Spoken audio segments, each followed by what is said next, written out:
বিশ্বনবী মারাত্মক বিপদে পড়লে আরেকটা দোয়া পড়তেন, আল্লাহুম্মা ইন্নী আবদুক। আগে দোয়াটা পড়ি, শুনেন।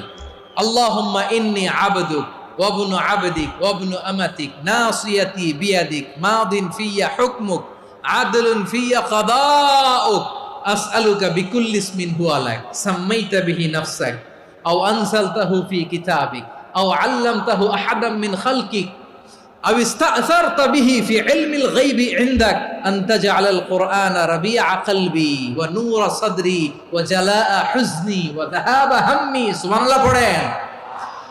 বিশ্বনবী বলতেন, আল্লাহুম্মা ইন্নী আবদুক, ও আল্লাহ আমি আপনার গোলাম, ওয়াবনু আবদিক গোলামের ঘরের গোলাম, ওয়াবনু আমাতিক বাদির ঘরের গোলাম। মানে আল্লাহ আমি আপনার গোলাম, আমার বাবা আব্দুল্লাহ ছিল আপনার গোলাম, আমার মা আমিনা ছিল আপনার বাদী, মানে আমরা গোলাম বংশ।